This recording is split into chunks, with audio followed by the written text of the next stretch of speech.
On Father's Day, my family gave me a trophy that read, "Most likely to hold everyone back." They all laughed. My sister laughed the loudest. They thought it was a joke. So I smiled, said thanks, packed my bags that night, and set a trap they never saw coming. This is where the story truly begins, and you won't want to miss what happens. Make sure you're subscribed to see it through to the end. We're always curious. Where in the world are you all watching from today? Let us know in the comments. The smell of lighter fluid and cheap charcoal hung heavy in the humid June air.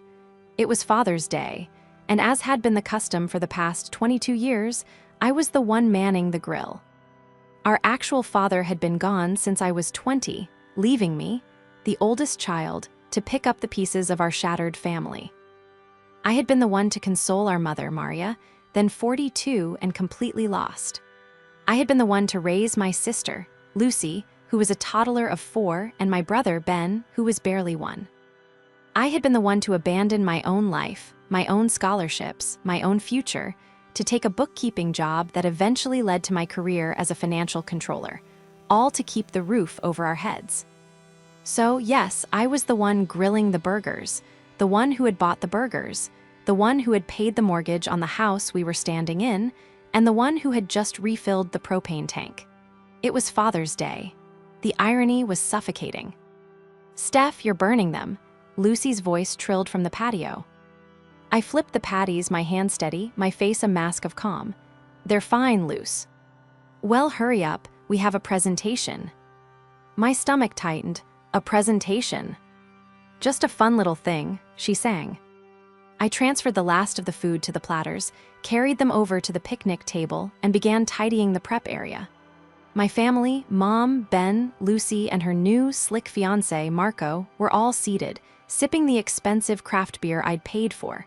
They were laughing, comfortable in the shade of the patio umbrella. I was sweating, my polo shirt sticking to my back. Okay, everyone." Lucy clapped her hands, silencing the chatter. Her eyes, bright and ambitious, sparkled. At 26, she was everything I wasn't, carefree, beautiful, and utterly unburdened.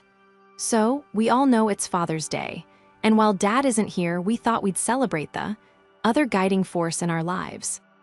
Marco, 34 and reeking of disruptor energy, draped an arm around her. "It's all in good fun, Steph. Just a little family roast." Ben, sweet-faced and perpetually 23, giggled and hid his face behind his phone. My mother just smiled, a vague, pleasant expression she wore whenever she sensed conflict and wished to be excluded from it. "Ben, the honors," Lucy prompted. Ben stood up, holding something wrapped in a kitchen towel. It was lumpy and awkward. "Okay, so we all voted," he started, already laughing. "And the first annual Miller Family Award for, most likely to hold everyone back, goes to..." He pulled the towel away. It was a trophy, a hideous homemade thing. A plastic baseball figure spray-painted gold, glued crookedly to a block of wood. On the small, brass-colored plaque, engraved with a shaky hand, were the words, "Most likely to hold everyone back." My breath stopped. The sound of the neighbor's lawnmower, the birds, the distant traffic, it all faded into a sharp, piercing ring. I looked at the trophy, then at their faces. Ben was giggling, unable to make eye contact. My mother was smiling, that same placid, non-committal smile. Marco was smirking, his eyes cold and triumphant. And Lucy was laughing. It wasn't a small chuckle. It was a loud, hearty, unrestrained laugh, her head thrown back, her hand clutching Marco's arm. It was the laugh of someone who had just delivered the perfect punchline. The silence that followed was filled only by the echo of her mirth. I felt the heat rise in my face, a deep, painful blush that started at my collar and burned its way to my hairline. I had been humiliated before. I had been overlooked. I had been taken for granted. But this was a new, refined cruelty. They were all looking at me, waiting for me to laugh along, to be the good sport I had always been. My gaze locked onto Lucy's. Her laughter finally died when she saw my expression, but the smile remained, fixed and defiant. This wasn't a joke. This was a message. This was retaliation for my refusal 2 nights ago to fund her and Marco's latest high-risk crypto investment scheme by taking out a second mortgage on my house. I swallowed. I reached out and took the ugly, golden plastic effigy from Ben. I held it. It was light, cheap, and insulting. I forced my lips into a smile. "Wow," I said, my voice surprisingly even. I don't know what to say, thank you." The tension broke. Ben laughed in relief. Marco clapped me on the shoulder, a gesture that was more of a shove. "See. She gets it, good sport, Steph." "It's just a joke, honey," my mother chimed in finally. "You know we love you." "Yeah, Steph," Lucy said, her voice dripping with false sweetness. "We just want you to, loosen up, live a little, let us live a little." "I will," I said, still smiling. "I'll keep that in mind." I placed the trophy on the table, next to the potato salad. "Now, who wants a burger? I still need to clean this all up." They ate, I cleaned. I scraped plates, bagged trash, and scrubbed the grill until the grates shone. Through it all, I smiled. I nodded. I was the perfect, accommodating, invisible support structure they had always known. That night, after everyone was in bed, I went to my childhood bedroom. The house was silent. I picked up the trophy from my dresser, where I'd placed it, most likely to hold everyone back. I looked at it for a long, long time. The cheap gold paint was already flaking, revealing the white plastic underneath. It was a monument to their entitlement, to their blindness, to the 22 years of my life I had sacrificed to give them the luxury of seeing me as an obstacle. I didn't cry, I didn't rage. I felt a profound, Arctic cold settle in my chest. I turned on my laptop and made 2 phone calls. Then, I opened my suitcase and began to pack. The betrayal wasn't the joke. It was the truth they'd finally been brave enough to tell. The house was quiet when I left, just before 5 a.m. I'd packed only what was essential: my work laptop, my personal files, clothes for a few weeks, and my toiletries. I left everything else. The furniture I'd bought, the kitchen appliances I'd paid for, the framed photos of a family that, it turned out, I didn't really know. I placed my key on the kitchen counter, next to a simple 3-word note: "I am done." I drove not to a friend's house. I hadn't had time to cultivate many deep friendships, but to a clean, anonymous extended-stay hotel in the business district near my office. I checked in, unpacked my small bag, and sat on the firm, unfamiliar bed as the sun began to rise, staining the unfamiliar skyline with shades of gray and purple. For the first time in my adult life, the only person I was responsible for was myself. The feeling was terrifying, and it was pure. I spent the next 48 hours in a state of suspended animation. I informed my boss I needed to take personal leave, citing a family emergency. Another irony, and my request was instantly approved. I was a model employee, the most reliable person in the company. Of course, I could have the time. I slept. I ordered room service. I watched movies I didn't remember. I was waiting. The silence was a balm, but I knew it was temporary. The first call came, as expected, on Tuesday morning. It wasn't my mother, wringing her hands with worry. It wasn't Ben, feeling a pang of guilt. It was Lucy, and she wasn't worried. She was furious. I looked at the Lucy caller ID for a long moment before answering. "Hello." "Stephanie, where are you?" she snapped. No preamble, no "are you okay?" Just pure, unfiltered annoyance. "I'm out," I said calmly, sipping the hotel's mediocre coffee. "Out? What does that mean?" Mom is freaking out, and the account for the groceries was declined. I had to use my own money, Stephanie. My own money. What is going on? Did you not pay the bill? I closed my eyes. The grocery account. A joint checking account I'd set up years ago and funded weekly, so they could buy food without ever having to think about the logistics of it. I had closed it on Monday morning. "The bill was paid, Lucy," I said. "The account is closed." There was a stunned silence on the other end. "Closed? Why would you do that? What am I supposed to use for Mom's prescriptions?" "I imagine you'll use your own money," I said. Another pause. This one was colder. "What is this, Steph? Is this about that stupid trophy?" My God, it was a joke. Are you really this petty? You're going to let Mom starve because your feelings got hurt. I'm not letting anyone starve, Lucy. I'm just done, like the note said. Done with what? Done being part of this family. You can't just leave, you have responsibilities.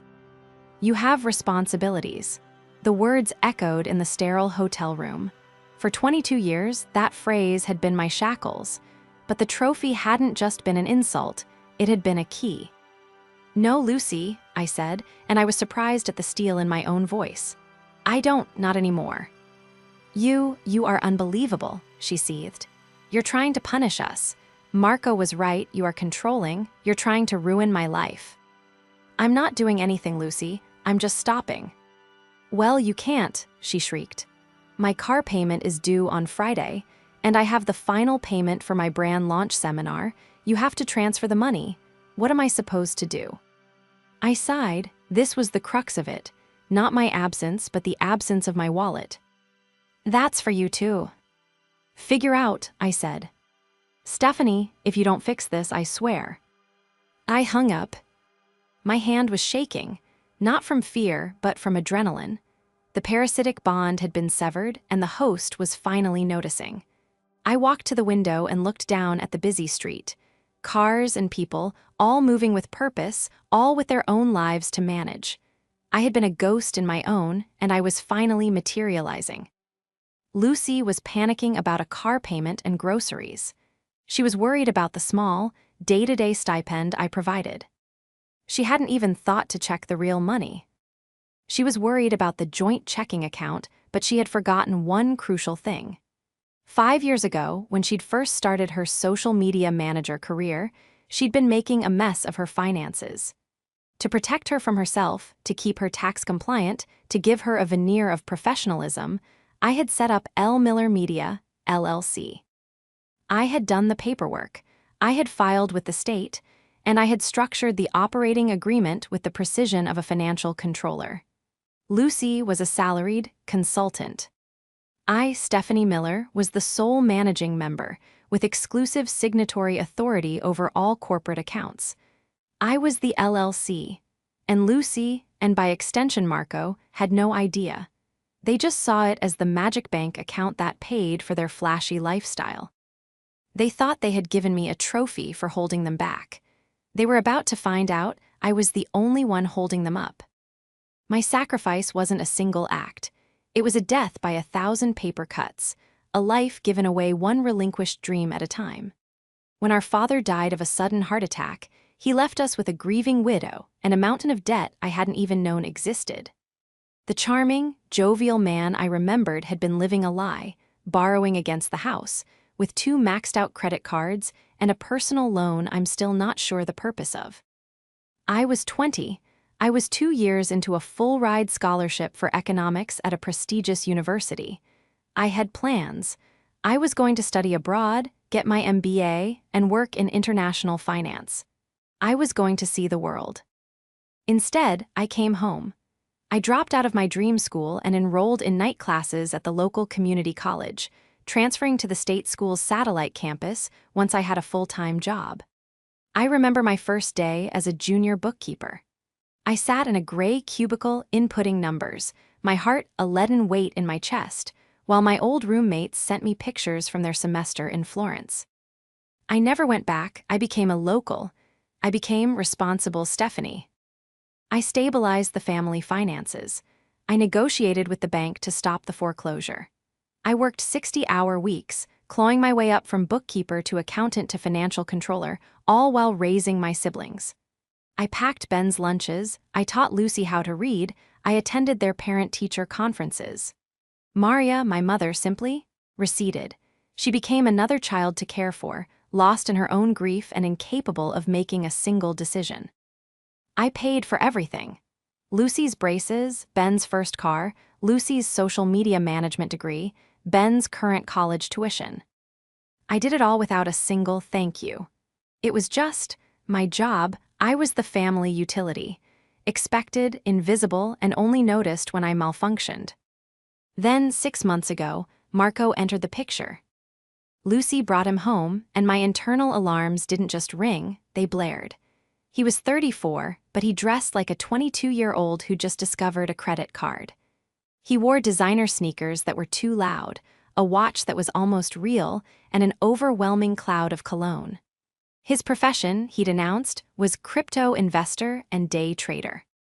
He was all buzzwords. "It's about decentralized finance, Steph," he'd said to me, his tone deeply condescending, after learning I was a traditional financial controller. "It's the future. You've got to be agile. You've got to disrupt." What I saw was a man with no verifiable income, a leased luxury car he couldn't afford, and a desperate, hungry look in his eyes. He wasn't interested in Lucy, he was interested in her lifestyle. A lifestyle he didn't realize was funded entirely by me. His focus shifted to me the moment he understood I was the one who signed the checks. His charm was oily and transparent. He'd compliment my prudence, my stability, but his questions were always pointed. "This house is incredible, Maria," he'd said to my mother, knowing full well I was the one who paid the bills. "A paid-off asset like this in this market, you're sitting on a goldmine."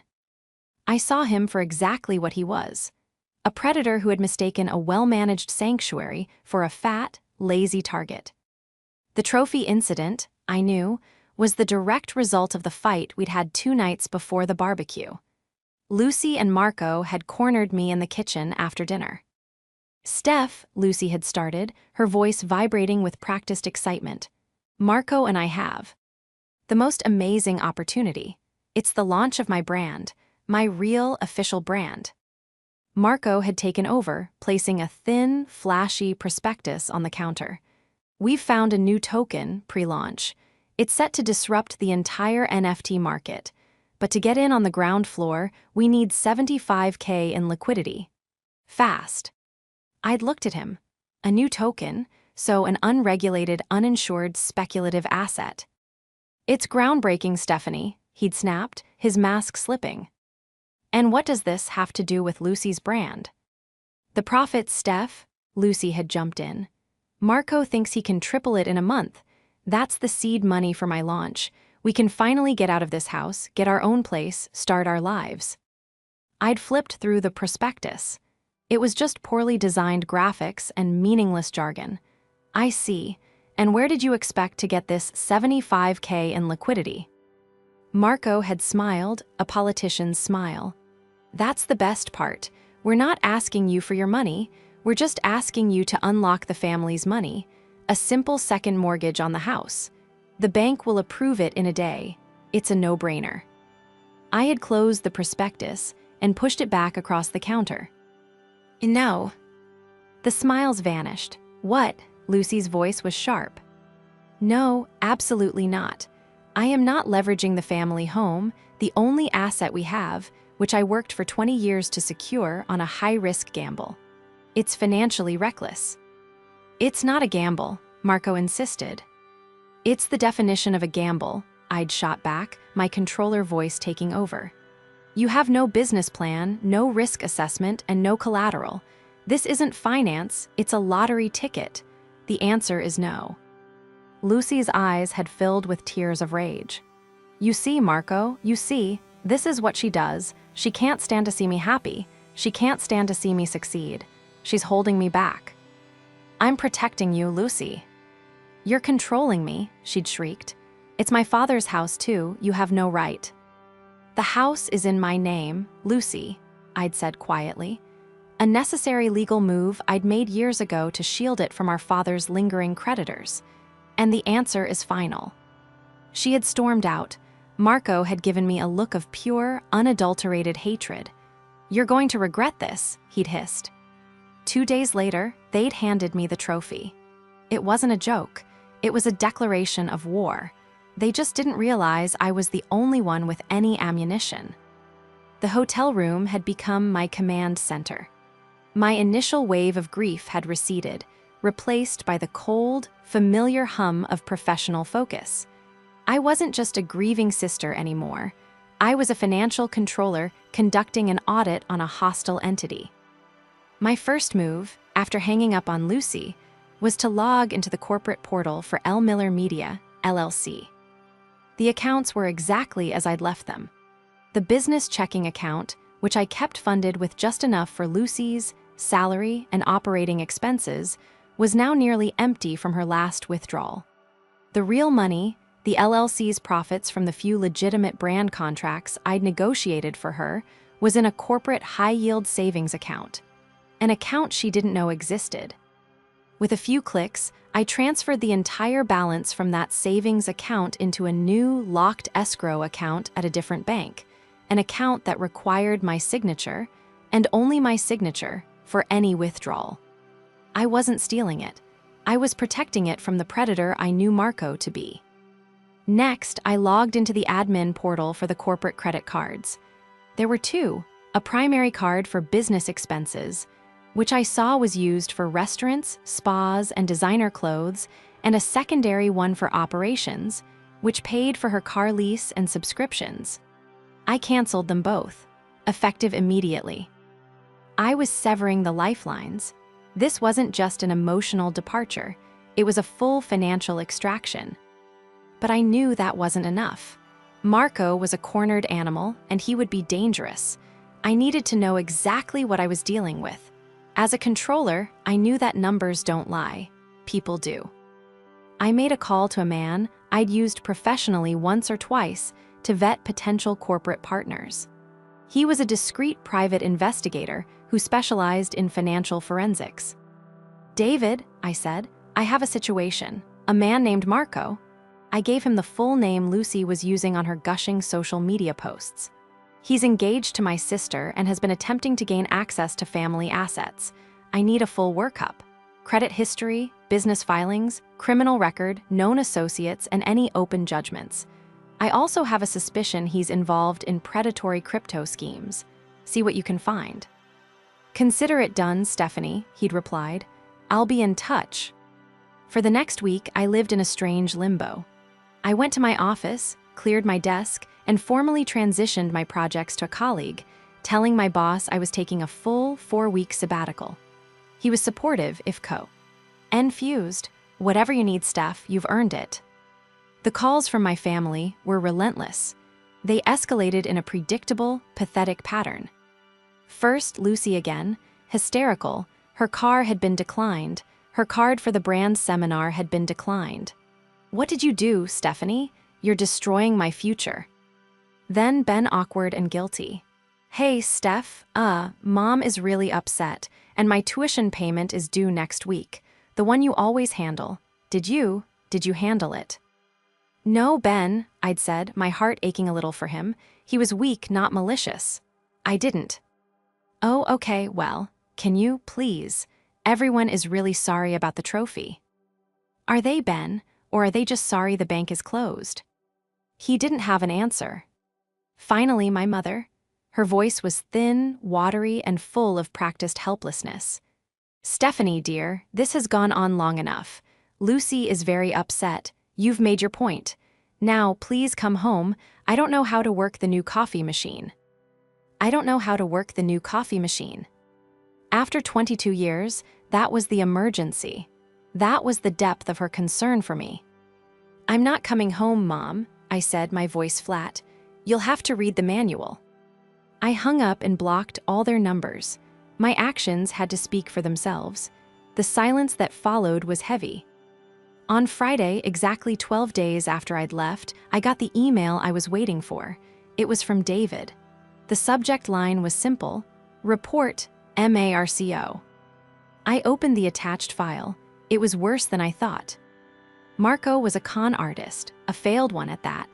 He had 2 failed LLCs of his own, both dissolved by the state for failure to pay taxes. He had 3 outstanding judgments against him from former business partners totaling over $90,000. He had no real assets. His flashy car was a subprime lease about to be repossessed, and the crypto platform he was pushing was a complete sham. The website had been set up 6 weeks prior, registered anonymously. The final page of the report was the killing blow. It was a list of his creditors. He wasn't just in debt to banks, he was in debt to the kind of people who don't send polite letters. He was desperate.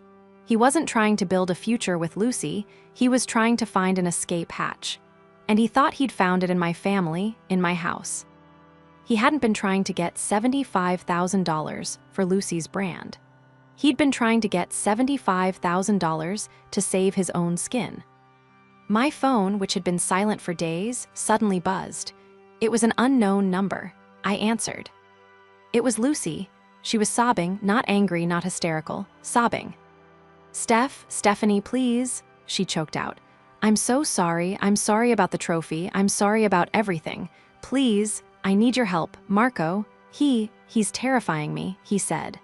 He said I have to get the money or we're both in trouble. I don't know what to do. Please, Steph, help me. The second her voice broke, the trap I had so carefully set snapped shut. Where are you? I asked, my voice devoid of emotion. We're at the house, she whispered, as if afraid of being overheard. He's in the living room. He's been on the phone all day, yelling at people. Stay there. I'll be there in 20 minutes. Do not be alone with him. Are you bringing the money? I'm bringing a solution, Lucy. I hung up and called David. Are you available for an in-person consultation?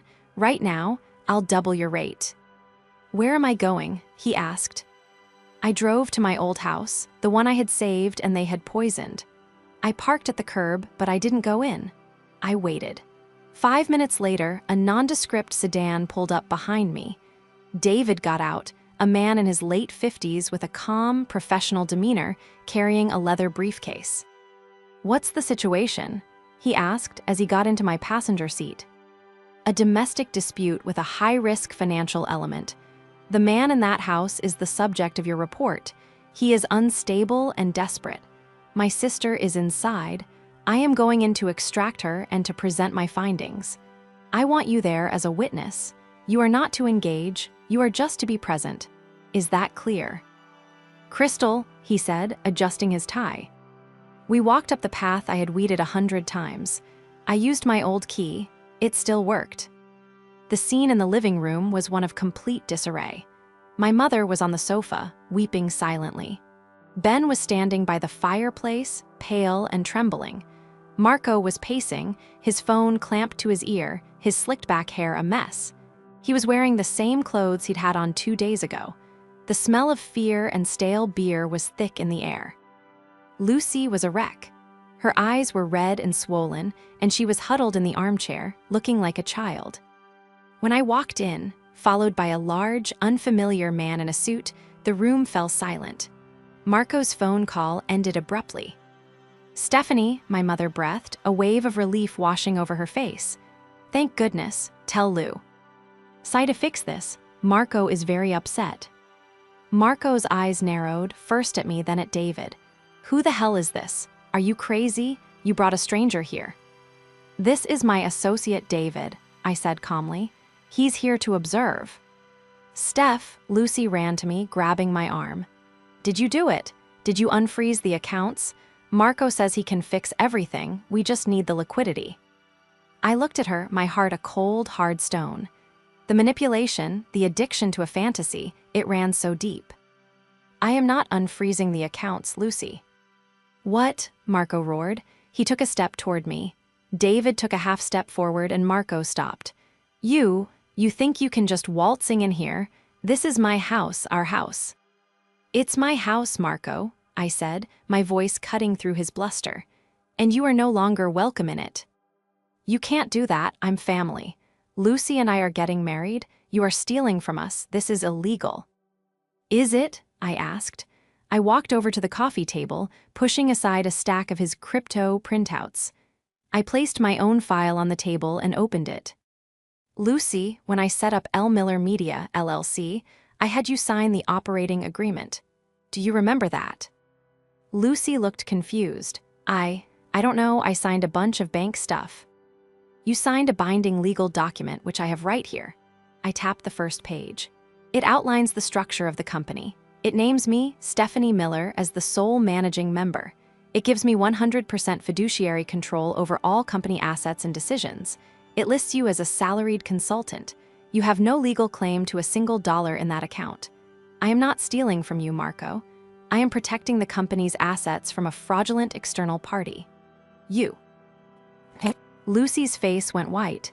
The blood drained from it so fast I thought she might faint. What does that mean? It means, I said, that the money you thought was yours was never yours. It was the company's. And as the head of the company, I've secured it. Marco's face contorted into a mask of pure rage. The slick, charming salesman was gone, replaced by a desperate, cornered rat. You witch, he spat. You think you're so smart? You planned this. You were always trying to sabotage me. No, I said. I was just always prepared. I've been a financial controller for 15 years, Marco. I document everything. We'll sue you, he threatened, his voice cracking. We'll take you for everything. I'll tell the world what you did. Sue me with what money? I asked, my voice dangerously quiet. You can't even pay your phone bill, can you? Or is it your car lease that's overdue? Or perhaps it's the $92,400 you owe in outstanding judgments to your last 3 business partners. The silence in the room was absolute. Lucy stared at me, her mouth open, her eyes wide with a dawning, sickening horror. Ben looked like he was going to be sick. Marco froze. You think I'm holding you back, Lucy? I said, my voice finally breaking with the weight of 22 years. I am the only thing in your life that has ever moved you forward. You just couldn't see it. You brought this vulture, into our home, and he was going to burn it to the ground. All because I said no to a bad investment. He lied, Lucy whispered, looking at Marco. Steph, what judgments? I'll show you, I said.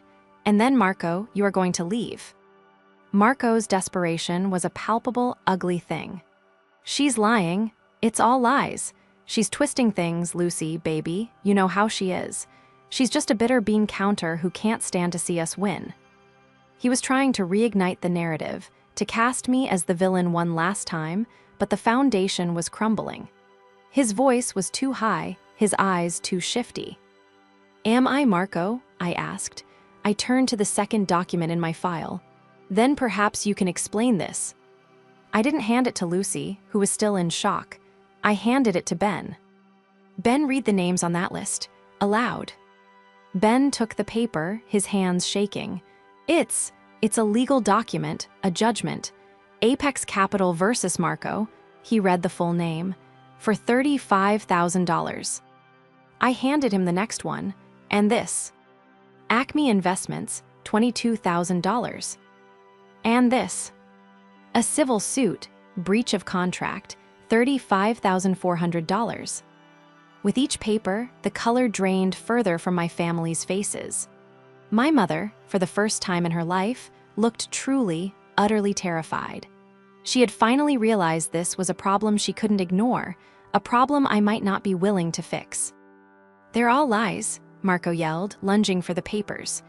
David stepped in front of Ben, a solid, immovable wall. They are matters of public record, Marco, I said, my voice as cold and hard as a diamond. David here is a forensic investigator. He found them in about an hour. You're not a crypto genius. You're a serial fraud. You're broke. You're being sued. And you are deep in debt. I turned my full attention to my sister. She was crumpled on the floor, her illusions shattering around her like broken glass. He's not trying to build your brand, Lucy. He's trying to pay off his loan sharks. He needed that $75,000 to save himself, not to invest for you. No, Lucy was rocking back and forth, holding her head. He loves me, he wouldn't. She was still defending him. After everything, some part of her was still clinging to the fantasy. I had hoped this would be enough, but I saw now that the infection was deeper than I knew. I had one more piece of proof, the one I had saved, the one that would hurt the most. He loves you, Lucy. Did he love you when he took the $10,000 you gave him for the deposit on your wedding venue? Lucy's head snapped up. What about it? The $10,000 that came from the LLC account, the one I funded? I pulled the last document from my file. It was a bank statement with the wire transfer highlighted, and next to it, a printout of an email. I called the venue, Lucy. They never received your deposit, they have no record of your wedding, but I do have a bank trace. And David has a report from the crypto exchange. The money was wired from the LLC to Marco's personal account and then immediately transferred to a crypto wallet to cover a margin call. A call he lost. The money is gone, your wedding, your deposit, it's all gone. He didn't just lie to you about his past, Lucy. He stole from you last week. That was the one. That was the blow that finally broke the spell. The sound Lucy made was not a cry. It was a raw, animal wail of absolute betrayal. She scrambled to her feet, her face a mask of tears and rage, and she flew at him. "You thief, you liar," she screamed, beating her fists against his chest. "I trusted you, I loved you, you stole from me." Marco, finally exposed, showed his true self. He grabbed her wrists hard and shoved her away. "Get off me, you crazy. It was my money, I earned it. I brought you the deals. You're nothing without me." "Get out." My voice was low, but it cut through her screaming and his yelling. Marco turned to me, his eyes murderous. "You'll pay for this, you'll all pay." "No, Marco," I said, picking up my phone. "You will. I have evidence of wire fraud, misrepresentation, and theft. My associate David has already packaged it for the district attorney. You have two options. You can walk out that door right now with nothing, and I will focus only on the civil suit to reclaim the LLC's stolen funds. Or you can stay, and I will make this call, and I will see you in a criminal court." He stared at me, his chest heaving. He was calculating. He looked at Lucy, who was sobbing in Ben's arms. He looked at my mother, who was hiding her face. And he looked at me, the bean counter, who had just systematically dismantled his entire life in under 10 minutes. He knew he had lost. Without another word, he snatched his car keys from the table and stormed out of the house.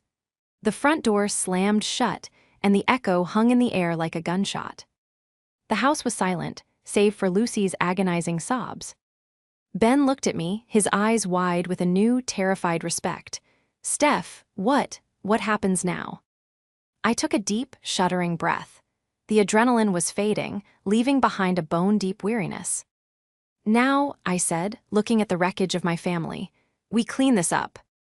The showdown had already happened, but the fallout was yet to come. The climax wasn't a public party. It was the quiet, brutal reckoning in the days that followed. The brand launch was, of course, a fantasy. The vendors hadn't been paid, the venue had been lost, and the entire endeavor had been built on Marco's lies. But my victory in the living room was only the first step. The true climax was the systematic, professional dismantling of the life they had built on my back.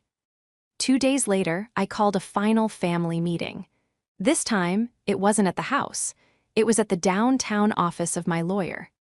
My mother, Ben, and Lucy arrived looking diminished. Lucy was hollow-eyed, dressed in simple jeans and a t-shirt, all the color and vibrato gone from her. She looked, for the first time, her age. My mother and Ben just looked scared. They were shown into a large, intimidating conference room.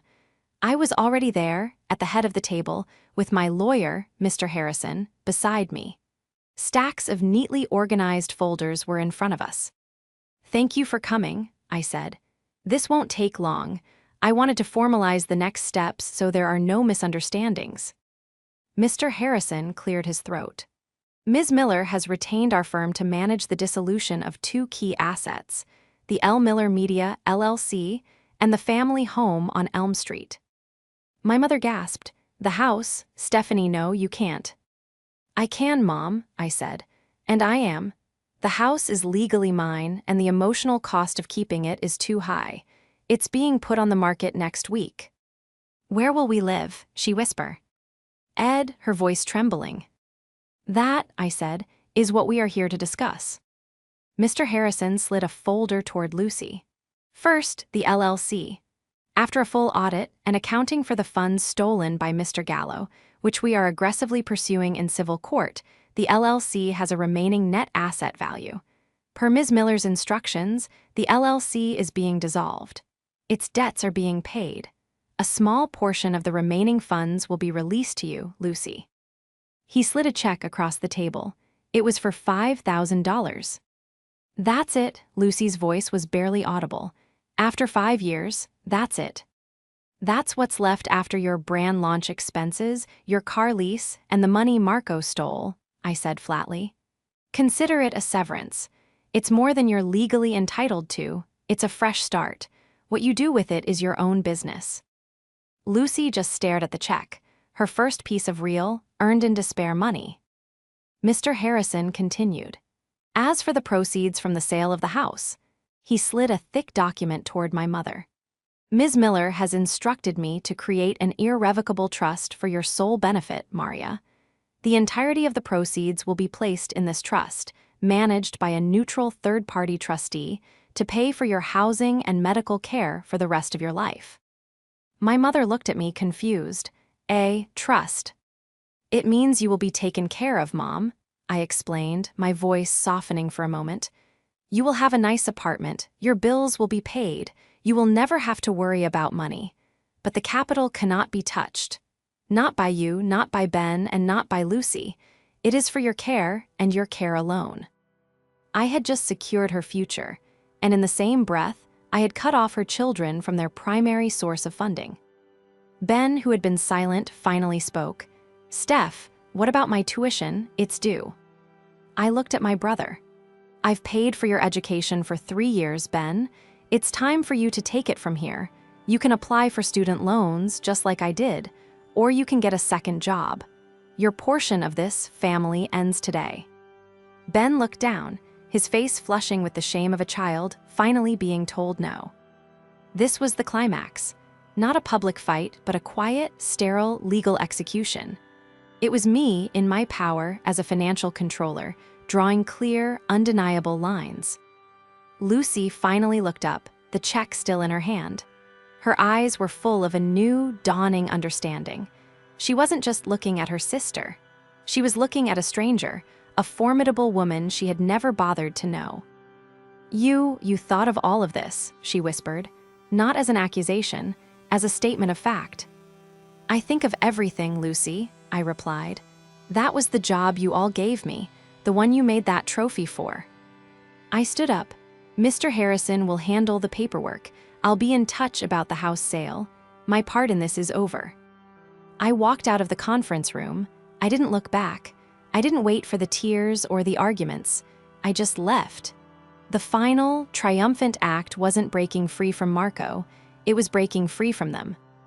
The downfall of Marco was swift and, from my perspective, blessedly quiet. Faced with a meticulously documented civil suit for fraud and theft, and with the clear threat of criminal charges for wire fraud, he disappeared. His lease company repossessed the car. His creditors, no doubt, were less than pleased. He was a ghost, vanished from our lives as quickly as he had appeared, leaving nothing but financial wreckage in his wake. My lawyers assured me they would pursue the judgment, but I knew, in reality, the money was gone. The price of the lesson. The house sold in less imperfect condition than I remembered it. The market was high, and my down payment years ago had been substantial. The proceeds were enough to fund my mother's trust handsomely. She was moved into a lovely 2-bedroom assisted living apartment, a place where she had companionship and no responsibilities. She was, in truth, happier and safer than she had been in years. Ben, forced onto his own 2 feet, had a rocky start. He complained bitterly about the loan applications, about having to work weekends at the coffee shop and a new job stocking shelves. But 6 months later, he was still in school, his grades had improved, and when he called me, our conversations were, for the first time, about his life, not about what he needed from me. The most profound change, however, was in Lucy. About 2 months after the meeting, she asked to see me. We met at a public park, midway between my new apartment and the small, 1-bedroom she was renting with a roommate. I bought us both coffees and we sat on a bench. She was different. Her flashy clothes were gone, replaced by a simple sweater and jeans. Her hair was its natural color. She looked calm. I got a job, she said quietly, staring into her cup. A real one, an entry-level marketing assistant at a small firm. It's hard, T. Key pay is terrible. But it's yours, I said. Yeah, she took a shaky breath. Steph, I don't know how to. I'm so sorry. I know sorry doesn't fix it. It doesn't fix anything. No, I agreed. It doesn't. I was so awful to you, she whispered, and now the tears were coming. All those years, I saw you as this wall, this permanent thing that was just there. I never, not once, thought about what it cost you. I never thought about what you gave up. We were children, Lucy. You and Ben were, I wasn't. But I wasn't a child at the barbecue, she said, her voice cracking. I was just cruel. I was so angry that you saw through him, and I was terrified you were right. And I hated you for it. I hated you for being smart. I'm so sorry, Steph. I looked at her, my 26-year-old sister, who was finally growing up. The anger I had held for so long had burned itself out, leaving just a vast, quiet space. I know, Lucy, I said. I forgive you. She wept, and this time, I reached out and put my hand on her shoulder. My own life was almost unrecognizable. I had moved into a sleek, modern apartment downtown, one that was all mine. It was small, but every piece of furniture in it was chosen by me, for me. I had taken a new, more challenging, and higher-paying job as a CFO for a tech startup. I was traveling for work, building my own future, meeting new people. Our family wasn't fixed. It would never be what it was, and that was the healthiest thing for all of us. There were no more big barbecues, no more assumed obligations, but there was a new, fragile honesty. Ben and I texted. Lucy and I met for coffee once a month. My mother called to tell me about her bingo games. One evening, I was unpacking the last box of my office supplies. At the bottom, wrapped in newspaper, was the cheap, gold-painted trophy. I had, for some reason, kept it. Most likely to hold everyone back. I held it for a moment, the symbol of my great betrayal, the catalyst for my liberation.